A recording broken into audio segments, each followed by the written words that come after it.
Once the traveler shows up, everything will get better. Hey, Aurora! Oh, hey there, traveler in Paimon.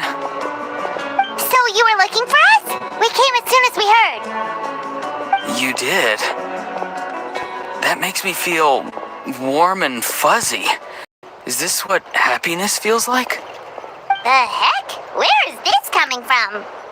You are truly the best friends I could ask for. If my vegetables met you, I'm sure they'd grow all the more lush for it. What makes you say that? Well, it's a compliment. I heard that complimenting people makes them happy. Did it work? Are you happy? It's that obvious, huh? Well, you're right.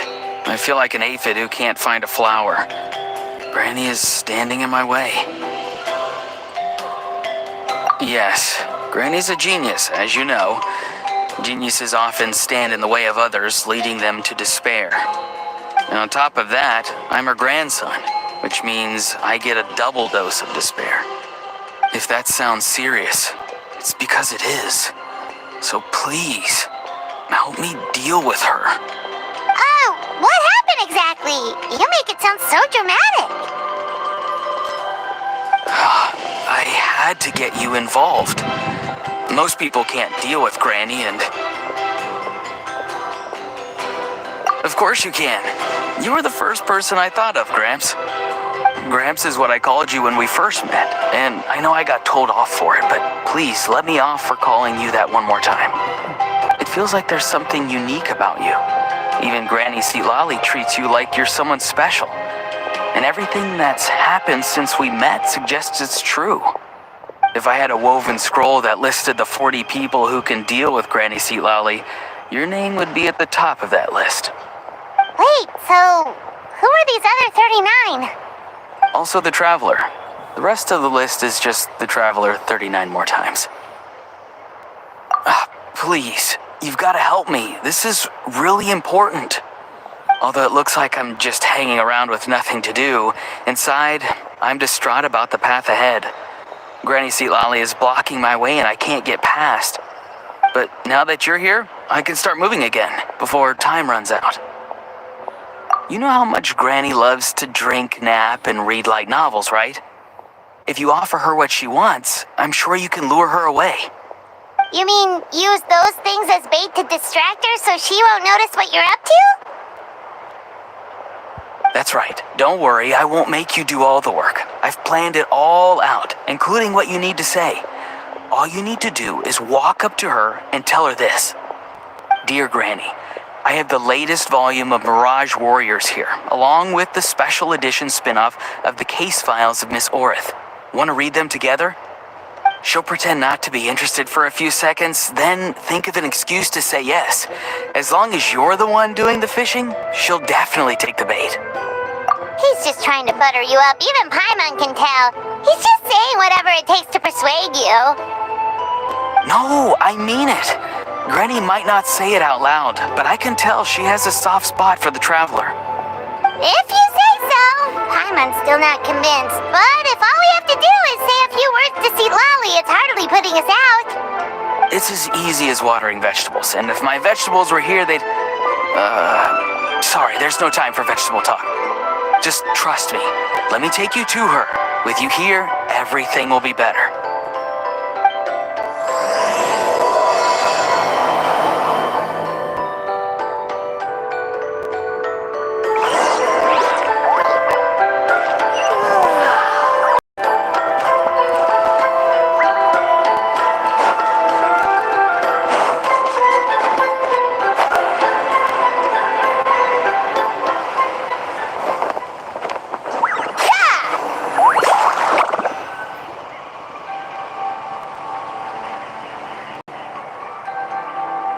Huh? What's the matter? It's Granny. She's gone. She was standing there at the cave entrance to stop me from going in, standing right in my way. Oh, you weren't literally standing in your way. This whole time, Paimon thought you were being metaphorical. Granny says it's tacky when light novels use contrived metaphors. I don't want to be tacky. Wait, but aren't you comparing yourself to a light novel? Isn't that kind of contrived? What? Oh, darn it. Yeah, see, Lolly probably figured there was no point standing in your way anymore. Auroron, whatever it is you so desperately need to do, you're now free to do it. I don't think it'll be that simple. Granny wouldn't release me from her grasp so easily. She might have laid a trap for me, or maybe when I get inside, I'll get caught by one of her surveillance spells. Yeah, let alone lay a trap for you. Unless you haven't been up to no good again, have you? I just want to rescue someone, and Granny won't let me. Rescue someone? Oh no, what happened? Could I ask you to go inside and take a look at him? I think he should be safe for now, but he'll be at greater and greater risk as time goes by. But then, what are you going to do? I'll have to wait outside, or I might fall into one of Granny's traps. You mean you want us to fall into her traps instead? No, you'll be fine. Granny's traps will recognize it's the traveler, so they'll leave you alone. Sure it is. I mean, I've told my aphids all about your heroic deeds, so I assume Granny's told her traps too. You can't just assume that. Either way, I'm counting on you, Gramps. Well, sounds like someone's life is at stake, so we should probably head in and check things out.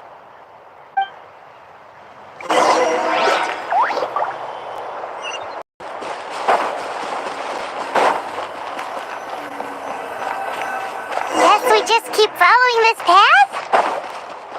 Auroron seemed pretty confident that Lolly's traps won't harm us. But still, it can't hurt to be careful.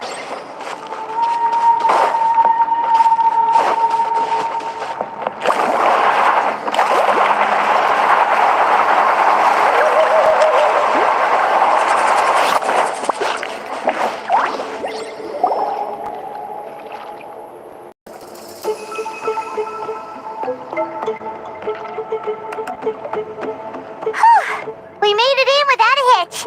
Maybe St. Lolly's traps can recognize us after all.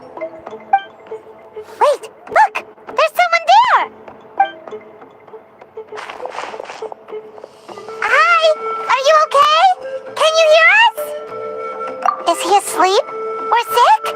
Do you think this is the guy Auroron was talking about? Also, what the heck's been going on here? Lots of strange and mysterious stuff around. Could be. Let's get Auroron in here. He'll know what this is all about. Sorry, Granny. All grown up now, are we?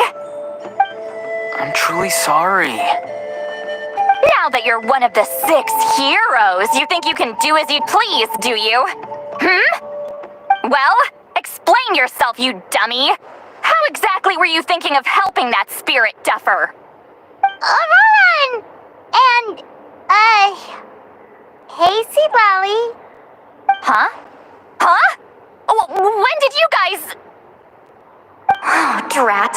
I wasn't expecting them. And now the traveler probably caught me yelling at Auroron. Oh, this is not a good look for me. Hello there, you two. We were just, Auroron and I we were play acting. You know, acting out some scenes from a light novel, quoting the lines. I didn't actually mean what I was saying. Right, Auroron? Huh? Yes, that's right. I owe you an apology too, Traveler. I asked you for help, but I forgot to watch my back and Granny caught me. And now we're play acting. So what are you two up to exactly? Did something happen to this poor guy? Yeah, Leela's his name. He got into some trouble during a clairvoyance session. It's a kind of spell that lets your spirit leave your body, so you can access secret knowledge. You know what a medium is, right? You've probably come across them in novels. Anyway, it's similar to that. Leela's problem is his spirit has gotten lost and can't find its way back to his body. So in other words, his body's here, but his soul's gone? Well, technically the soul and the spirit aren't quite the same thing, but yes, in a nutshell, that's basically it. I just wanted to help bring Leela's spirit back. And I wouldn't have stopped him if it was anyone else. But the issue is, Mr. Leela here is what we call a spirit duffer. What's a spirit duffer? Someone with no spiritual sensitivity whatsoever. Spirit duffers can't sense or control spirits, much less use spells on them. Now, there are certain methods that can force even spirit duffers into a clairvoyant state. But, well, I mean, look what happened to Mr. Leela. The spells of the Masters of the Nightwind are all based on dealing with spirits, and so are all our problem-solving methods. So for spirit duffers, even our healing methods don't work on them. So, if they get into trouble trying to use a spell, there's basically nothing we can do. Yes, there is. As long as the soul is involved, I should be able to help.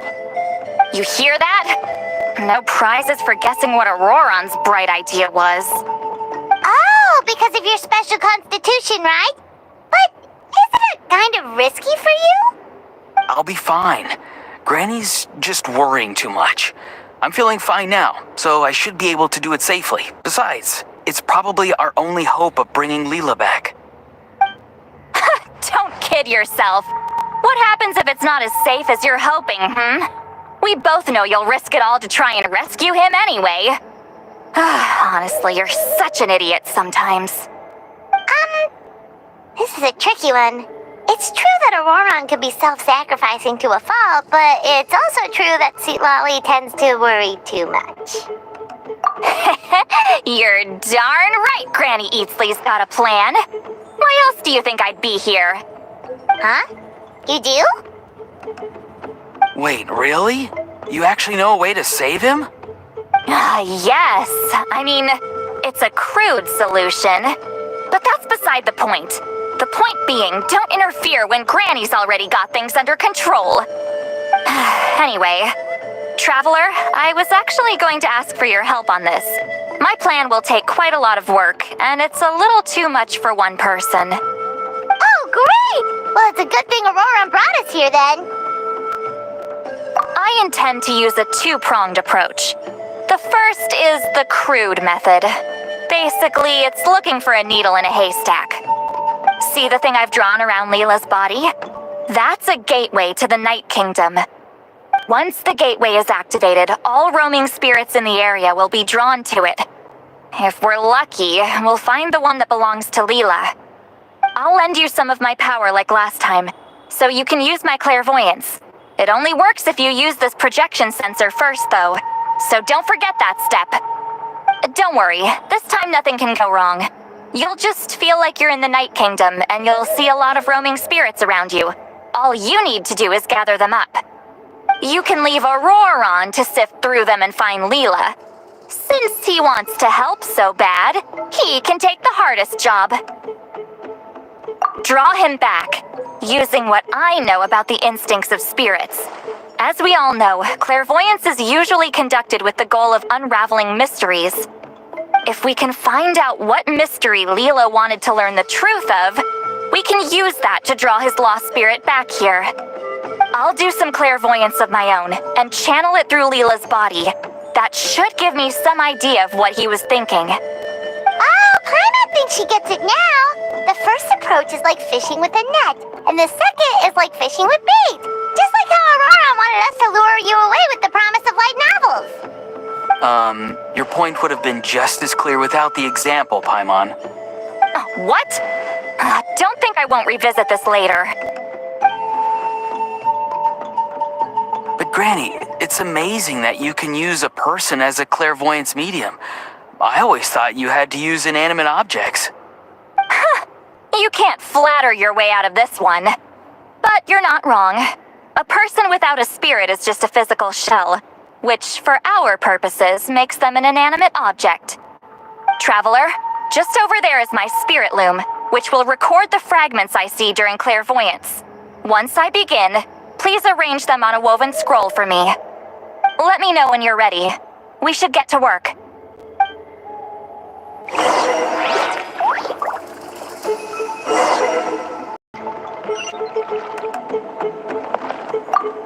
Are you ready?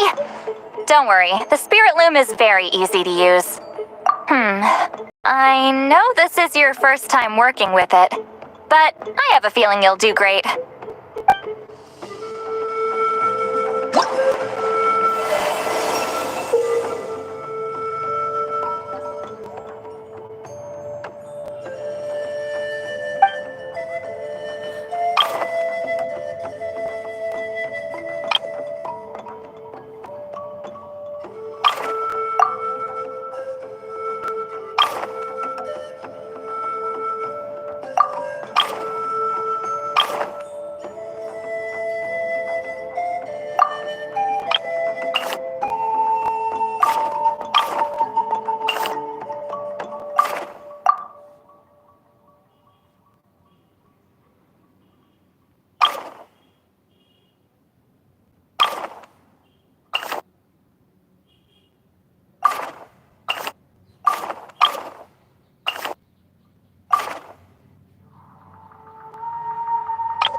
Oh, the woven scroll is ready. This looks like a person. Who is it? Huh? It's Sanhaj Kampore. Huh? You mean that Sanhaj? Auroran's ancient name hero guy? That's right. He was not only one of the 6 heroes, but also a legendary border master of our tribe. 500 years on, and the remains of his spirit is still so strong. Border Master is an honorable title, by the way. It's only given to powerful figures like Granny Seatlali.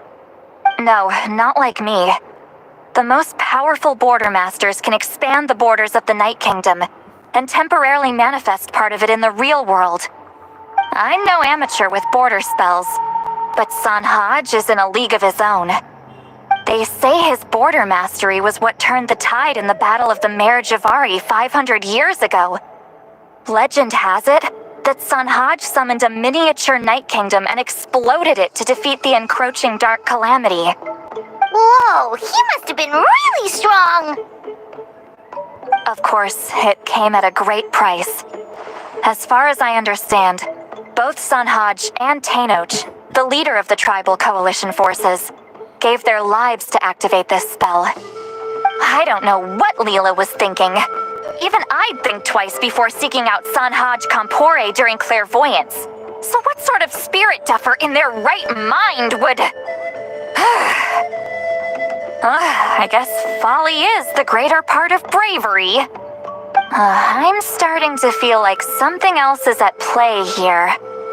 I think I'll pay a visit to his house and see if I can find any clues.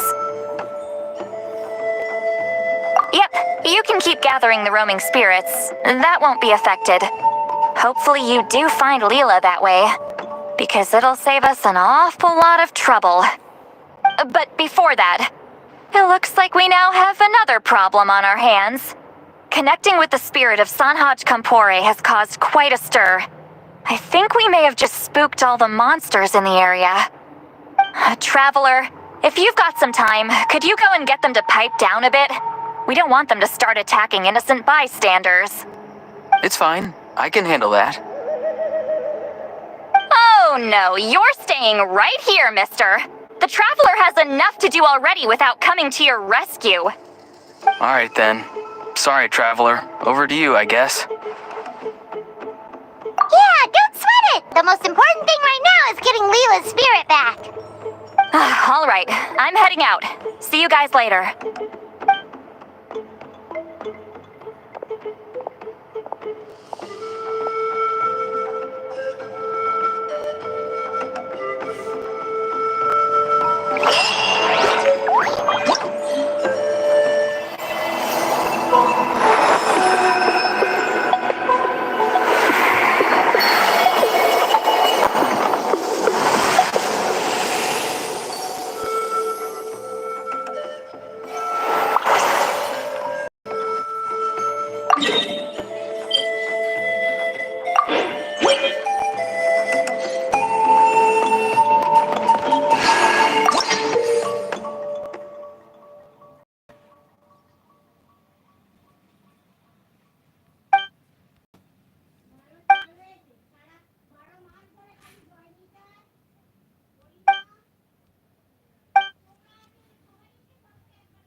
Thank you for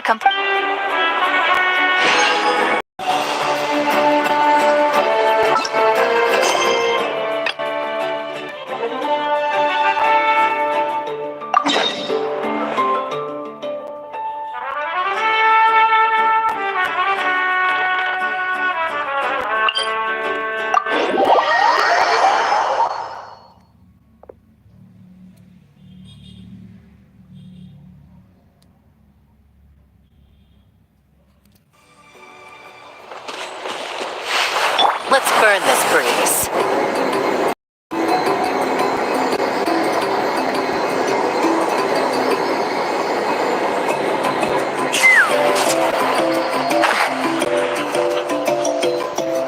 So Appa says that T'Pol's from the Children of Elves. But how do we track him down? Just ask around until we find him? Let's start by talking to someone we know. It'll be faster that way. At this time and place, I'll bet the easiest person to find is... Wakey, wakey, Shilonen! Oh, it's you. Okay. Give me a second. I'll come down.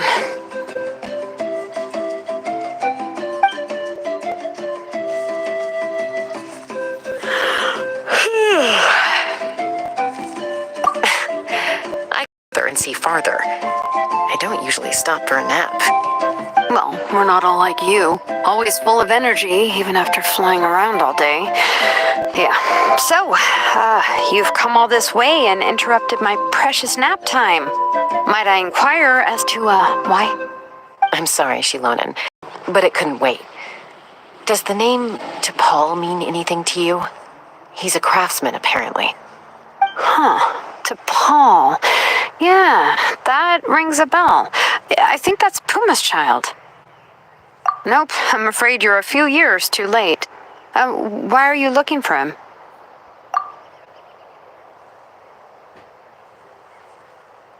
Huh, phlogiston wings. Wow, the kid actually pulled it off. Well, looks like, no more rest for me today. Pulled it off? You mean he's tried making something like this before? Yeah, he started trying to build a flying machine right after he got back from the Flower Feather clan. So right after he went wingless, then.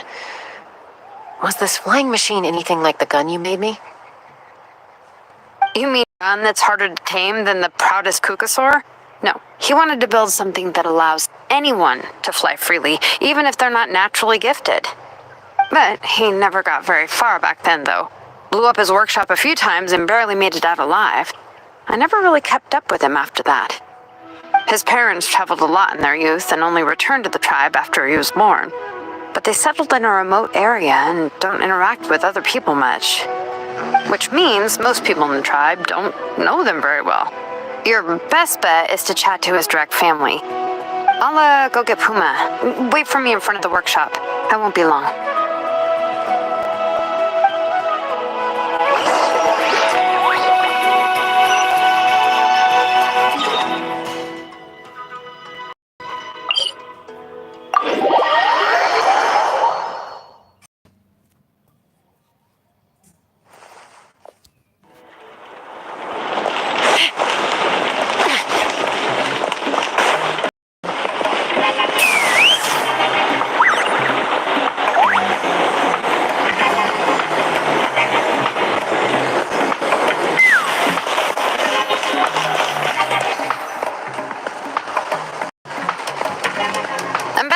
Allow me to introduce T'Pol's mother, Puma.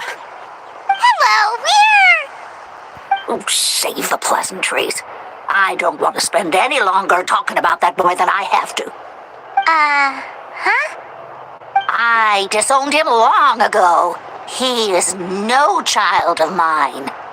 All he cared about was his pipe dream of reaching the sky. Oh, we tried to talk sense into him, but he was obsessed. And then when he left us, he spouted some nonsense about building a workshop in the sky to avoid the constant criticism of us ground dwellers. He left his notebook behind.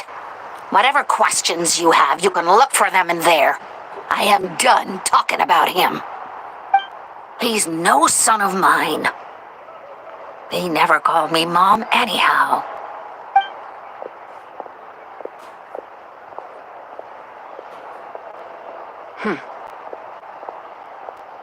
Wow, they've really fallen out. Paimon sure wasn't expecting that. Her husband, T'Pol's father, he passed away recently, and T'Pol didn't even bother to show his face at the funeral.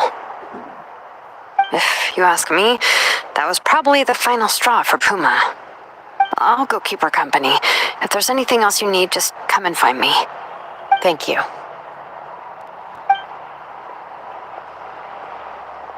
Okay, so this notebook is the only lead we got now, right? What's in there?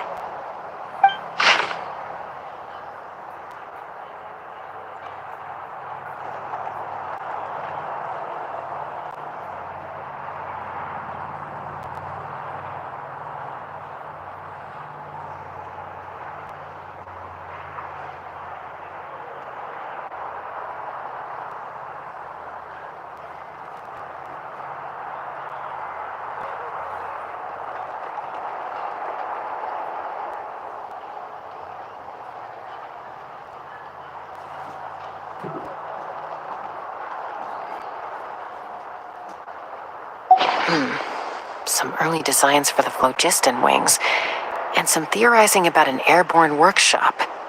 Ochkanatlan, the Cinder City.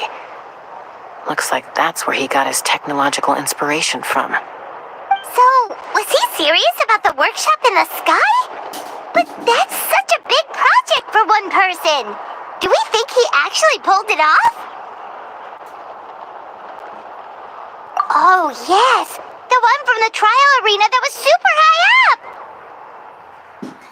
That balloon has been there for a while, and everyone's been wondering how it got up there, but what if that's the wrong question? What if it started off even higher up, above the clouds and out of view, and it only descended to its current height due to some kind of malfunction? Part of T'Pol's workshop? Seems likely. If T'Pol's base had been hiding above the clouds this whole time, that would definitely explain why Isidore couldn't find it. Paimon totally called it! But how did we get up there? Jessica, can you even fly that high? By myself? Possibly. But with a passenger, no chance. I doubt even phlogiston wings could take you up that high. At least, not without that relic T'Pol mentioned in his notebook. Yeah, and he's probably holding on to it. We'll have to find another way. Nope. That's way beyond Paimon's altitude. Also, would you really expect Paimon to go up there and take on T'Pol by herself? Let's not worry. Just because we can't think of a solution doesn't mean no one else can. I'm not the only flying expert in my tribe, you know. Oh, good point. And Mutoda. He was quite the flying ace back in the day, too. Let's head back and see what they suggest.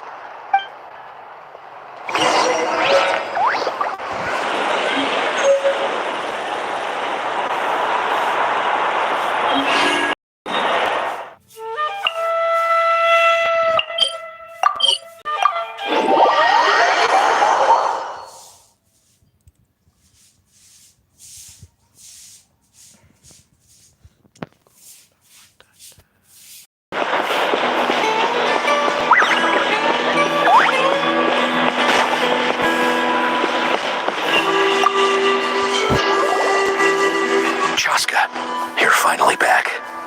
Things are getting in the tribe. Have you made any headway with your investigation?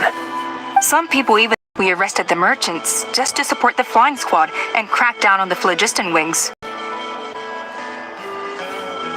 We found some promising leads, but there's a major obstacle standing between us and the irrefutable evidence we need. A relic from the Cinder City?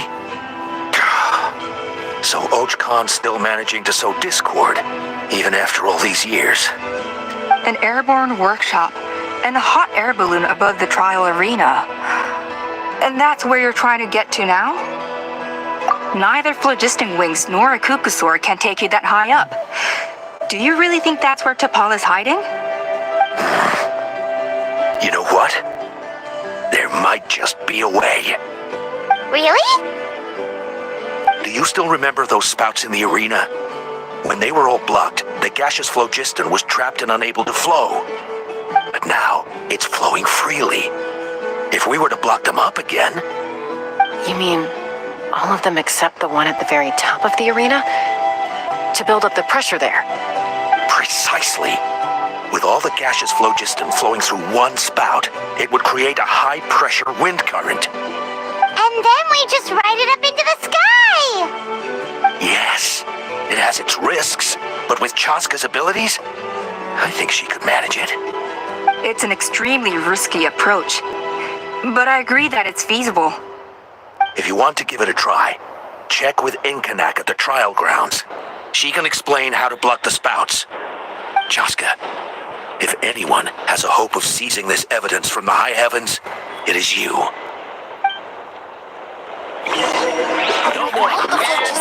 We want the source to make it.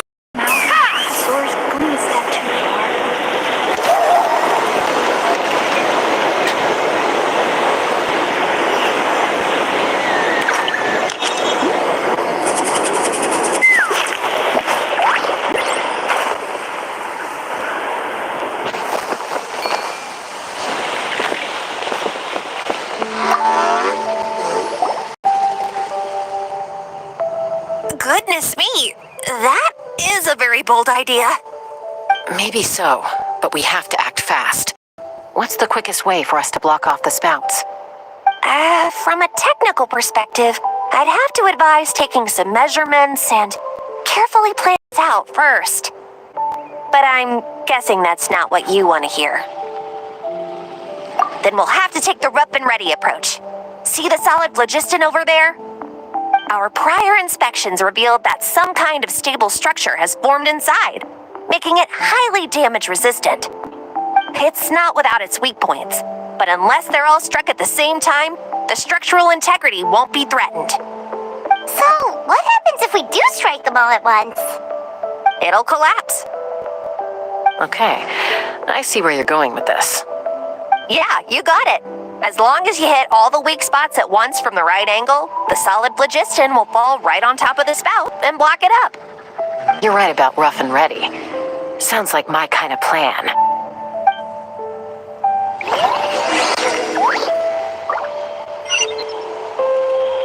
Let's fly.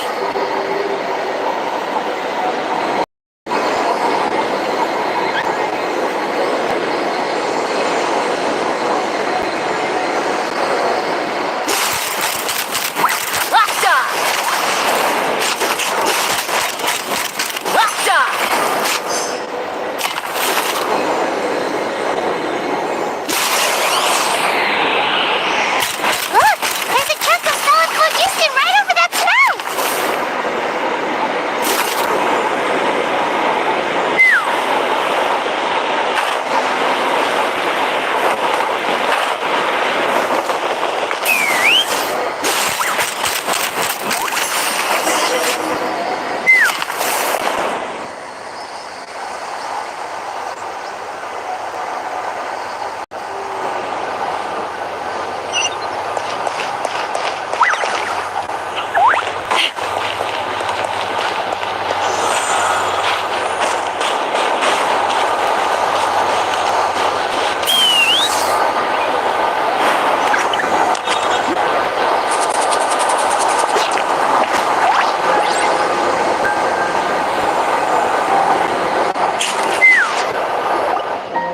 It actually worked! But wait, how are Paimon and the Travelers supposed to get up there? Koya can give you a lift. She's actually been following us this whole time. Wow, Paimon didn't notice at all! Well, probably because she didn't want to get too close to humans. Or maybe just me. But right now, we need her power.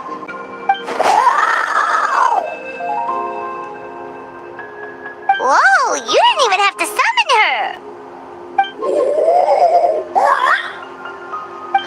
Yes, up there. That's probably where Chime is. All right, let's go have a little talk with this T'Pol.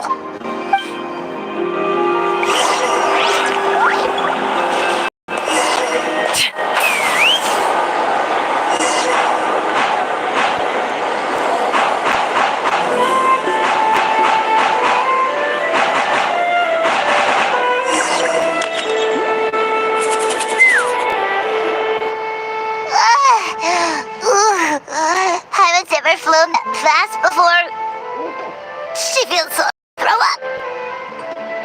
Aha. Just as I thought. It might look like a regular hot air balloon from the outside, but up close, it's clearly been heavily remodeled. And sure enough, it only descended below the cloud line because the custom-built machinery malfunctioned. I should be able to figure it out with DePaul's notebook. Thankfully, I know a little DIY from fixing up my guns when they're having issues. That should just about do it. Now all it needs is a nice hard kick. Maybe that works on your guns, but, huh? We're really moving!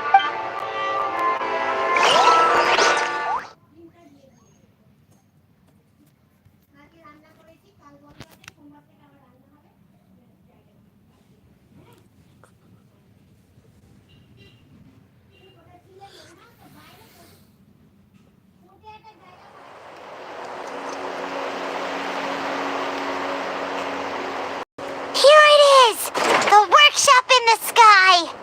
Oh, you gotta see it to believe it. Makes you wonder why DePaul even bothers with phlogiston wings when he has tech like this. Well, according to the notebook, the platform beneath us runs on components from the Cinder City. Those can't be mass-produced. Also, I have some doubts about its mobility after seeing how it moved just now. For someone like DePaul who dreams of flying freely, this definitely doesn't cut it. But if he's got that relic, he should be able to make a set of prototype wings for himself, right? Why bother making a whole flying workshop so he can mass produce them?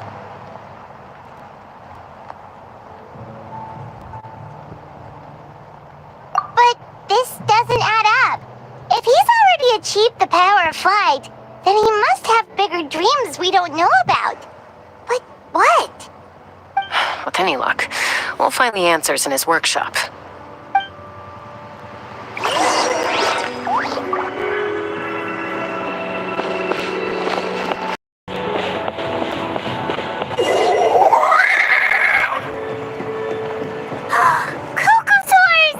Seems like the merchants were right. DePaul's using them for his own ends. I'll bet that mechanism on top of the cage opens the door. Let me give it a try.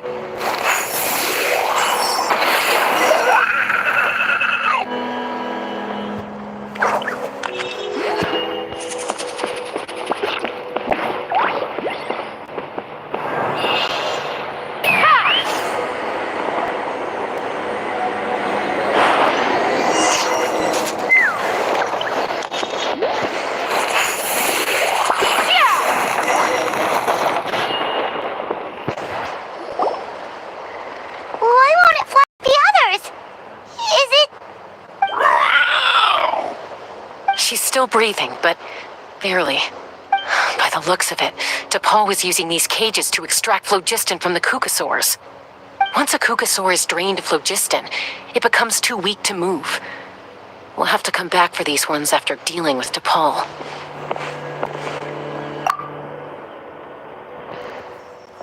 Let me see. Looks like a record of his phlogiston research. Log number 330. With the support of... I was finally able to launch the airborne workshop. Even though it relies on the relic for 80% of its power supply, I've at least taken the first step. Log number 348. Research on the relic is progressing well. I should be able to replicate the technology and scale up production very soon. Has proposed a name for this groundbreaking invention, the phlogiston wings. I think I'm getting close. Soon I will achieve my dreams. Log number 377. Encountered some issues with the new smaller model phlogiston wings. The gaseous phlogiston showed some volatility during the refinement process. Thinks we should proceed at a more cautious pace with the refinement experiments. But after so many past failures, I have to prove that I will succeed this time. Log number 114 ran an experiment using kukasaurs to refine gaseous phlogiston. It was a success. Log Log number 117. I've started recruiting merchants and hunters to capture wild cucosaurs. Log number 121. Major breakthrough in the efficiency of phlogiston yield. Huh? So many parts have been crossed out! Yeah, probably the contact he alluded to in his other notebook. Guess he has a benefactor. Did anyone else notice how the numbering system in this notebook suddenly changed halfway through? We haven't got time for textual analysis, I'm afraid. Grab the notebook and let's press on.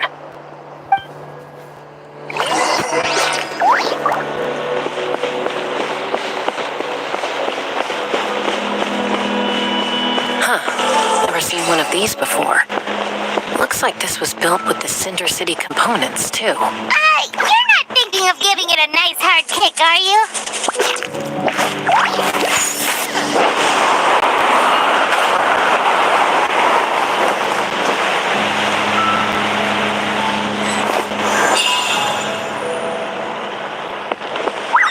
Take me up! Whoa! What's that mechanism doing? It's asking for a nice hard kick where it hurts. Aim for the weak spot.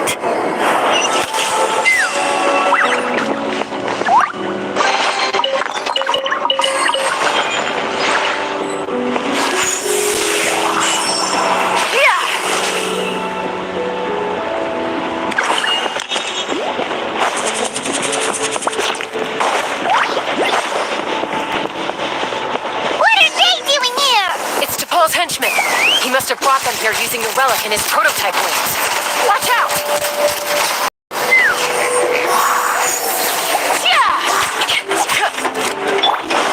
Buckle up! Stay put!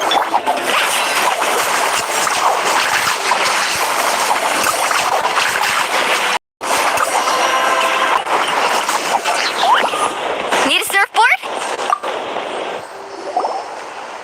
Hey, look here! More of T'Pol's notes!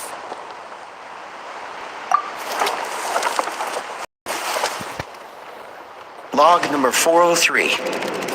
Introduced me to some new comrades who fully support my ideas. I told them that some Saurians are blessed with wings, and some people with natural gifts, while the less fortunate among us can only look on longingly as they seize the skies. But I also told them that progress can erase individual differences.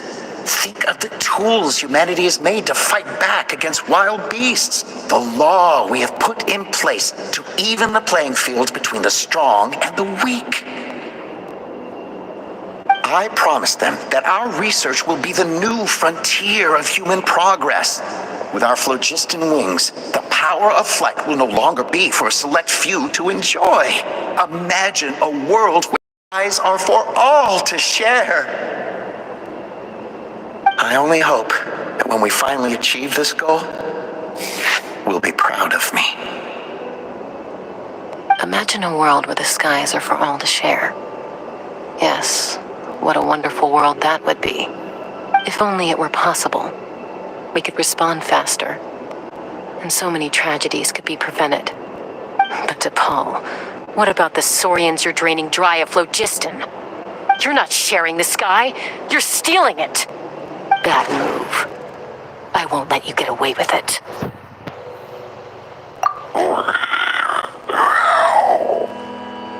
I'm fine. Let's keep moving. I don't think we'll find anything else here.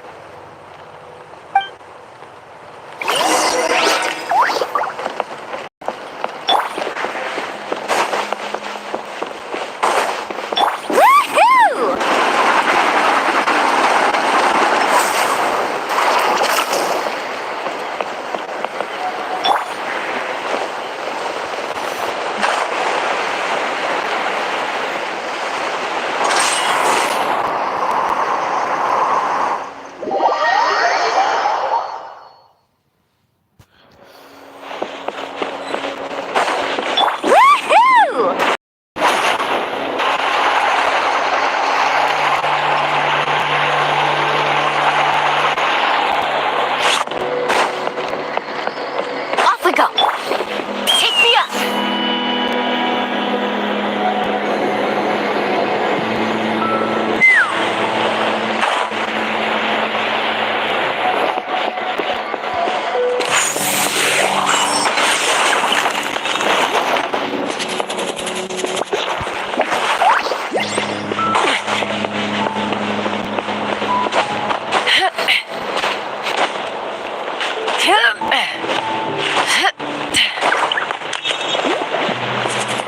Let's fly. Open fire.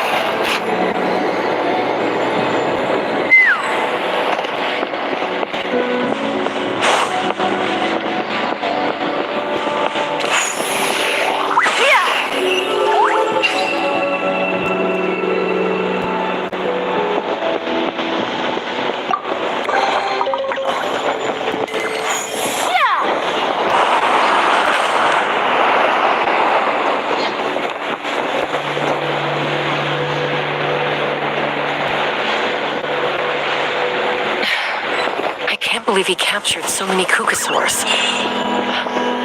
But right now, we have to focus on solving this problem at the source.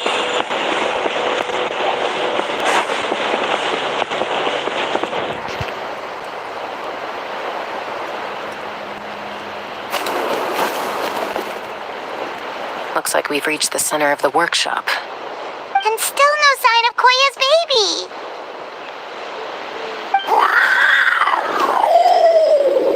Let's search this area for now. If we still can't find Chime, we'll double back.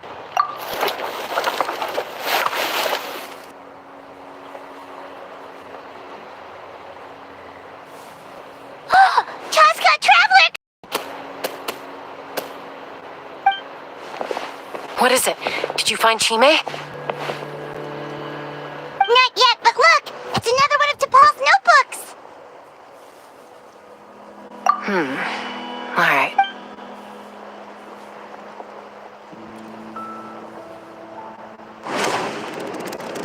Log number 428. We decided to restart the experiments on phlogiston refinement, but without telling.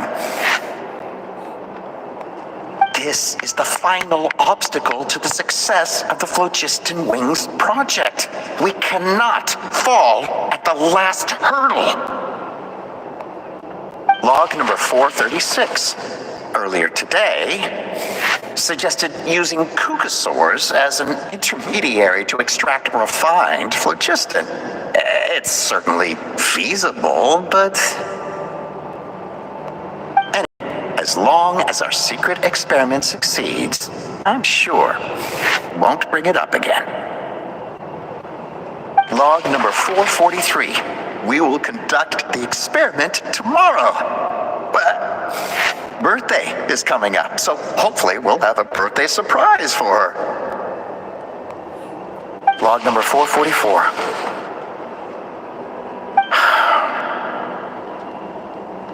Huh? Why is this log empty? I guess whoever wrote down the log was prevented from recording the results.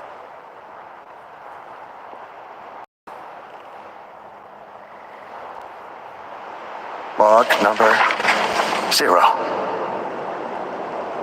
We lost many comrades in the accident. Among them are friends, lovers, and children. But we cannot stop now. We will keep their legacy alive and carry their dreams forward. As of today, we are scrapping the artificial refinement method. Instead, we will focus all our efforts on phlogiston extraction from live Kukasaurs. They are arrogant beasts whose existence in the wild serves no one but themselves. Their true worth lies in their sacrifice for the sake of human progress. To facilitate our operations, we will gradually move the airborne workshop closer to the Flower Feather clan, even as we continue to expand it. All this we do to create a world where the skies are for all of humanity to share. All this we do to make Paul's dream a reality.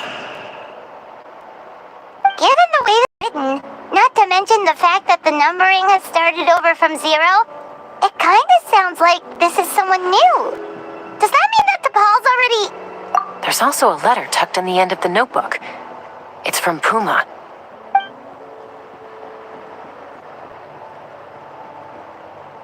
T'Pol, I don't know where you are right now, so I don't know how to reach you. My best bet is to send this letter to the Flower Feather clan. Your father is gravely ill. Oh, I know we've had our differences in the past, but he is still your father. Won't you come and visit him? Please. I know you never liked him and cared even less for me. All you ever yearned for is the sky and your birth mother. But we'll still be waiting here for you if you do come back. This may be the last chance you'll get to see your father. So Puma's not T'Pol's real mom? Huh. Well, she did say he never called her mom, but Paimon assumed she was just venting. We know that T'Pol's father passed away quite recently, and this letter looks recent. By contrast, the writing in this notebook is old and faded. It looks like the real reason T'Pol didn't attend his father's funeral is because he'd long since passed away himself.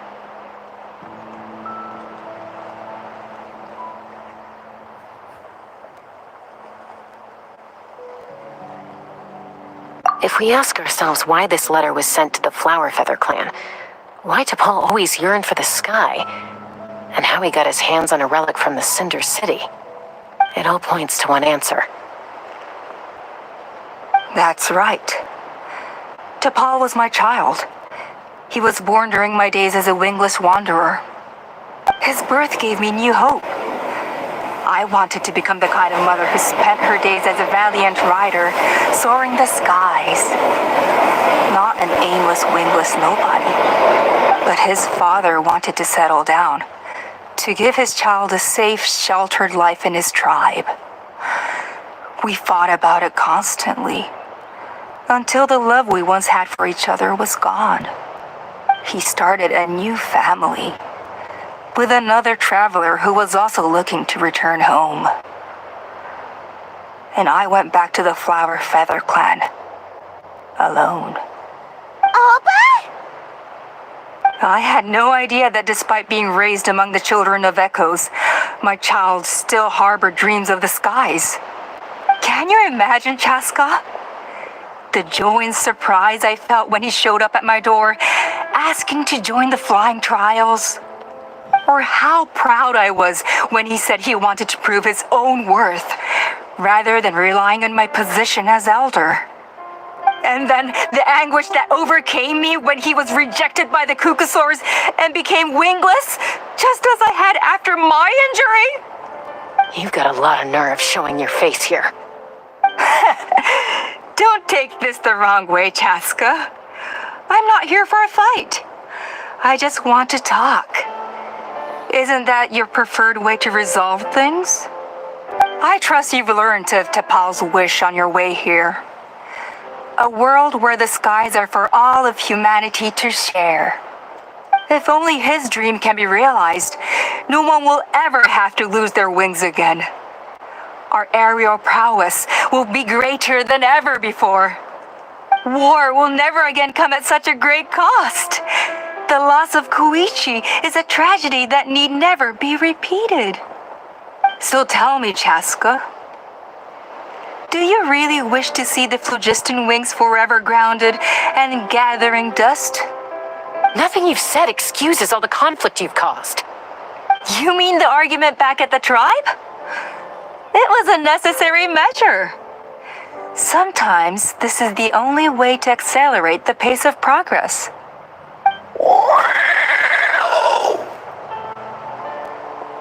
Is a mother harming her children when she coaxes them into swallowing a bitter pill? Of course not. It is a brief moment of suffering for the greater good, and the child would come to understand this in due course. The phlogiston wings are that bitter pill. We will never progress as a tribe if we cling to the scraps the Kukasaurs offer us. Once the people have embraced the phlogiston wings, they will never look back. Even if they learn how the refined phlogiston is sourced. They will convince themselves that the sacrifice of a few Kukasaurs is a small price to pay for our dominion over the skies. But this I had not anticipated. I barely had the chance to introduce the phlogiston wings to the tribe before you found this place. Your plan was hardly foolproof. Yet, it can still be salvaged. Chaska, traveler, you are the hope of humanity. I'm sure you have your doubts about my methods, but know that my love for humanity and for Natlan is genuine. You know me, Chaska. And you know that I've always treated everyone in the Flower Feather clan as my own children, as fellow humans. Surely you can understand my perspective. Hey, quit the quips! This is serious! Alpa, Natlan doesn't belong to humans alone. And truthfully, neither do I.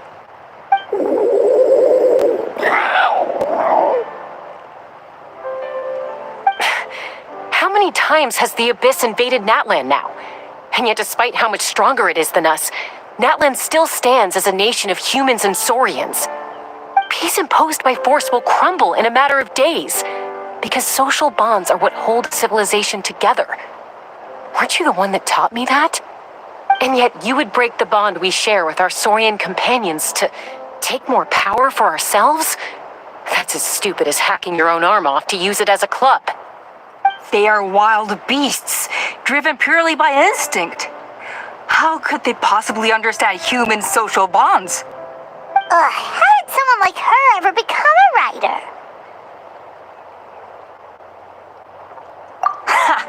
You overestimate them. They bow to the strong and shun the weak. That's all there is to it. They never gave Tepal a second glance when he was at his lowest, nor me when I returned injured from the Cinder City. It's all about survival of the fittest for them. Plain and simple. They obeyed me once I proved myself stronger than them, but the moment it serves them better, they'll abandon me in a heartbeat. You're wrong, Alpa.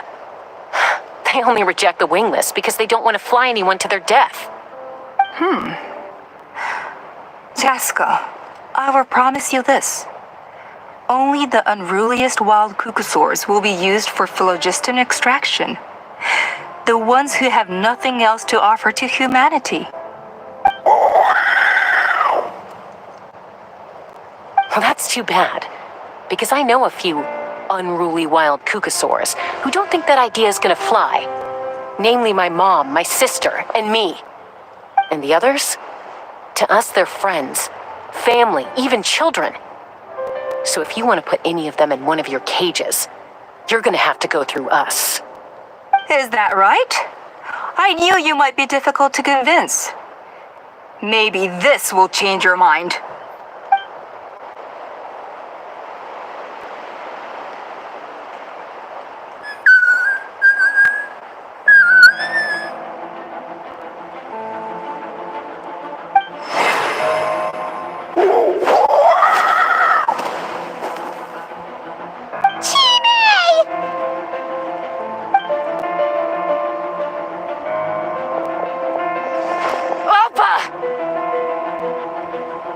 Careful. Don't make any rash decisions. Unless you want to see her suffer. Oh no, that's one of the extraction cages! I told my subordinates to take control of the tribe while I was away. Luckily for them, our strongest warrior and our most powerful ally aren't there to stop it. Take control? What are you planning to do with Mutota and his supporters? Merely accelerate their inevitable downfall. They cannot stand in the way of progress forever. It is not the move I wish to make, But I'm afraid you and your friends forced my hand. And since you insist on imposing me too, I have no choice but to keep you here until the dust has settled. So that's what you meant by I just want to talk. You never intended to negotiate. You just wanted to stall us. No, Chaska. I genuinely hoped I could win you over. You are the strongest warriors we have. Put down your weapons, and I promise you that no harm will come to this young Sarian. I just need you to stay here for the next couple of weeks or so, while my people consolidate their power. Then, I will give her back to you, and you'll be free to leave.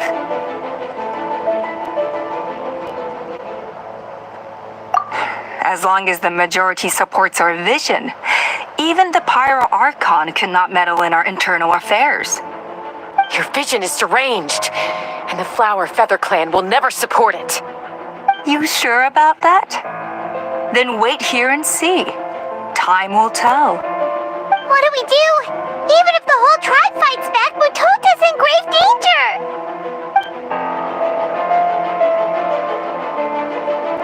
Stop delaying the inevitable! Drop your weapons and get into the cages, now! She's still holding Chime hostage. Is there really no other way?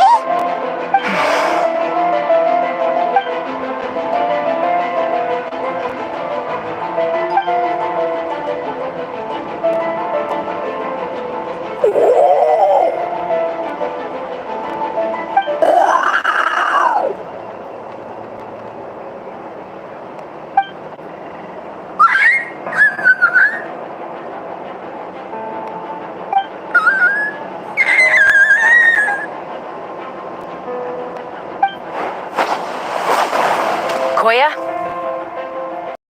Huh? What are you yapping about? Stand down. Drop your weapons, now! This instant!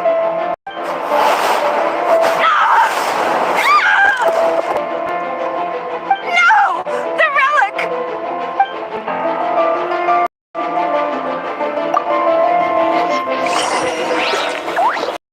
Take me up! Bullseye! Locked on! Locked on! Give up, Alta. We're negotiating money. Smash the sword! What's up with this relic? Bullseye! Let's go!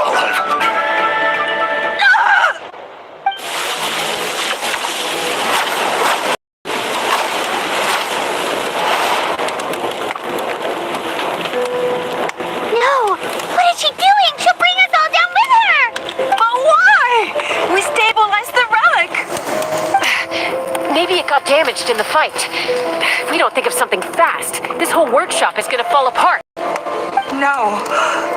They're directly beneath us. My beloved tribe!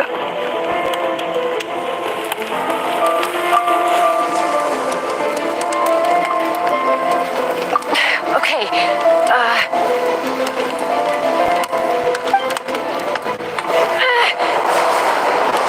it's too powerful. This ain't a toy like last time. I don't think I can just throw it aside.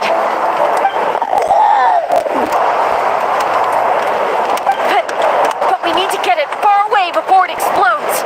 Then the tribe will be safe, and so will this workshop.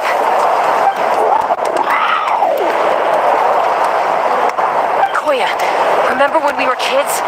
Come on, let's take this thing high up into the sky.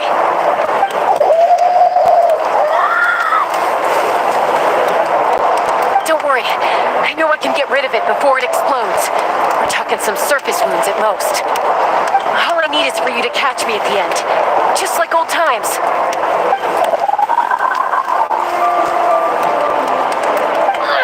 I can't hold it back anymore. We have to go.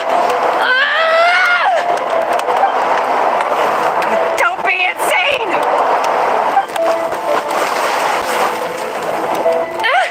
Alpa, what are you?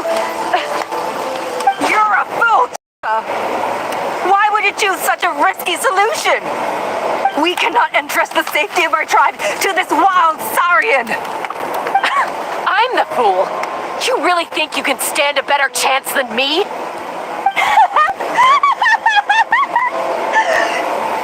Sure, it may be asking too much for an ex-wingless to escape the blast radius in time. But I can fly it a safe distance away, even if it's the last thing I do.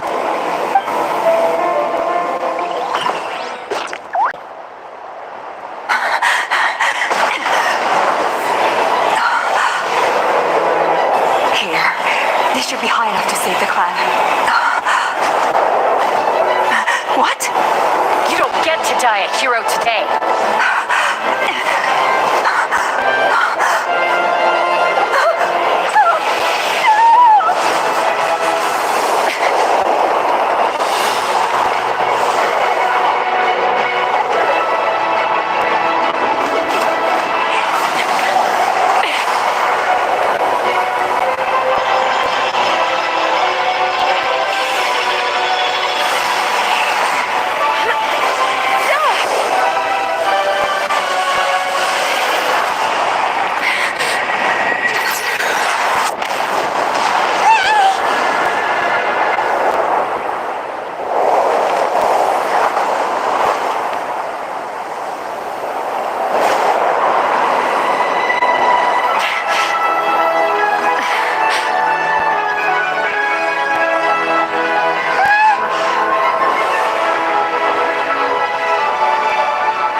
Koya, are you...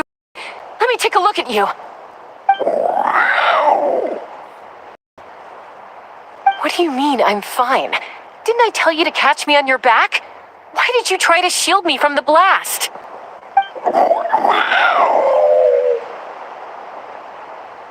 Accident? Yeah, right. Seriously, you're as stubborn as ever. Chaska, Koya! How are things looking here?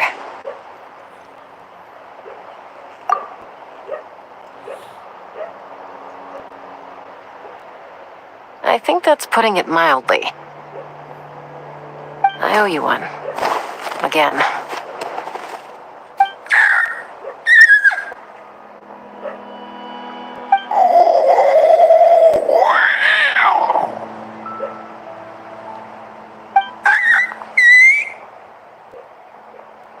Oh, but be honest. Do you still think Kukasaurs can't form bonds? Mom, I'll figure out the refinement problem. I'll find a way. You don't need to worry about it. I just need some more time. That's all I ask. Please just trust me. Just this once.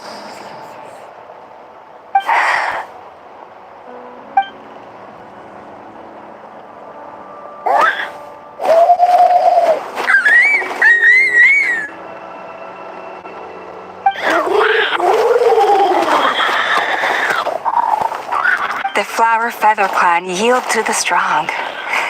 And it's up to the winners to define what strength means. So it looks like it's my turn to yield.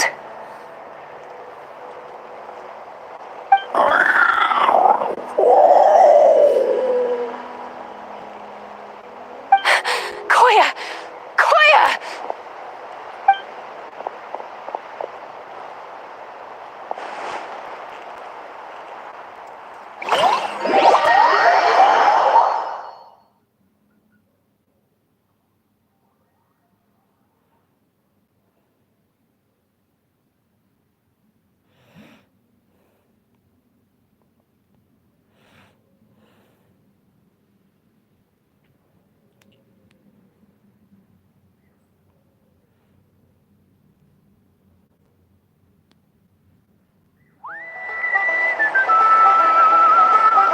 So, you're absolutely sure it's not because of the explosion? Yes, for the 10,000th time, I'm sure. The blast barely touched her.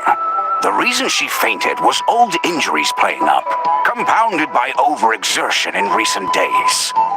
The moment she finally relaxed, all the built-up stress finally caught up with her. And no wonder. Honestly, she's just like you. Anyway, now you know how we feel when you go off risking life and limb. Your mother and I would both appreciate it if you lived less dangerously. You know she wrote to me from the Masters of the Night Wind, just to scold me for not doing enough to keep an eye on you. If she wasn't so busy with work, you can bet she'd come back here and chew us both out in person. I'll find an opportunity to apologize to her. I promise. You'd better. No more avoiding us, okay? And don't get me started on all the checkups you've missed. Got it. Got it. Huh? Koya? You're awake. I'll go let everyone know. Hey, but we're not done talking. What are we gonna do with her, Even after everything that's happened, she still hasn't figured out how to start the conversation with you. She keeps saying, I don't think Koya has forgiven me yet. But if you ask me, she's the one who's scared to open up and have an honest conversation. For all her confidence, she's a very sensitive soul underneath. You'd think as a peacemaker, she of all people would know how to reconcile with her family after a falling out. She must have been a handful growing up. Thank you for being there for her. And of course, thank you for keeping her safe when you were up there in the sky. Koya, Uncle Cusco, we're here!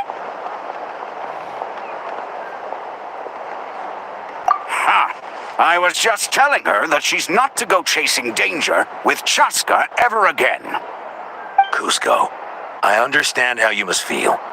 But it's all thanks to Koya and Chaska's efforts that the airborne workshop didn't come crashing down on our heads. Oh, Paimon almost forgot to ask. They didn't hurt you while we were gone, did they? Thankfully, when her co-conspirators tried to arrest me, I was out coaching Koyer and Junan. The two of them were a huge help. They took care of things while I went around rallying the resistance. So, in the end, Alpa's would-be revolt didn't really get off the ground. And as it turns out, not all of the wingless want to see our dear Sori and friends replaced with phlogiston-powered gizmos. I'm so sorry you got mixed up in this, by the way. We should have caught on to Alpa's scheme sooner. We could have saved so many Kukasaurs from getting hurt. Most of the airborne workshop has now been dismantled. We've just left one small, harmless part intact, and repurposed it as a jail for Alpa and her cronies. Let's see how they like being locked up in a sky prison! So, it looks like there's just one less conflict left to resolve. Peacemaker, you're up. I said I had to wait until things had blown over, didn't I? And now they have. But I still have no idea what to say. Koya, I just want to say, I'm sorry for how things went down back then.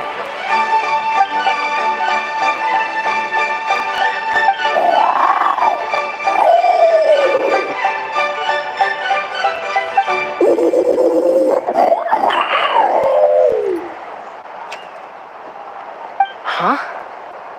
Does this mean you're not mad at me anymore? There's that family likeness coming through again. But that day, when we ran into each other...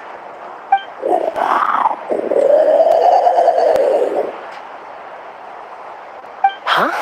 So then, when did you finally make your peace with it?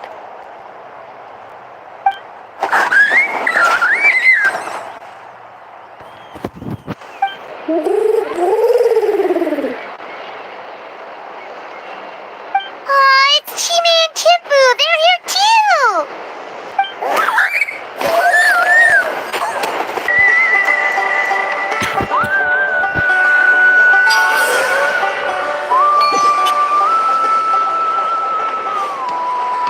So, you're absolutely sure it's not because of the explosion? Yes, for the 1000th time, I'm sure. The blast barely touched her. The moment she finally relaxed, Anyway, she wasn't so busy with work. You can bet she'd come back here and... I'll find an opportunity to apologize to her. I promise. You'd better. No more avoiding us, okay?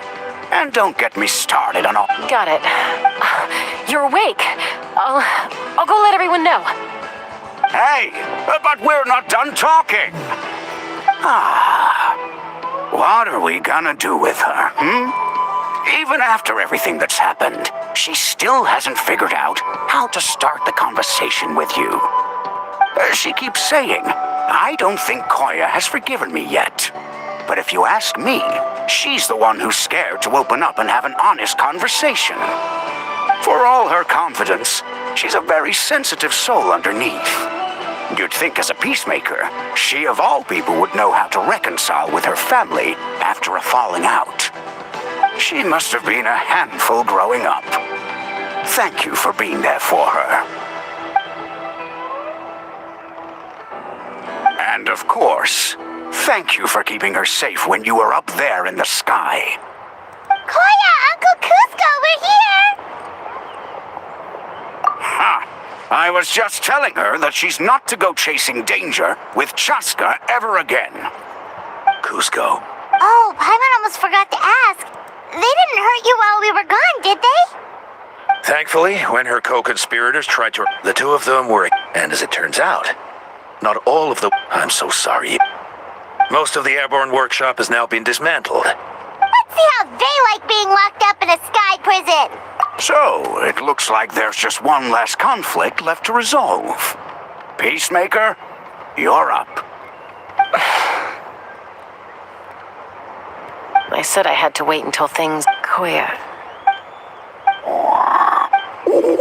Huh? There's that family likeness coming through again. But that day, when we ran into each other... Huh? So then, when did you finally make your peace with it?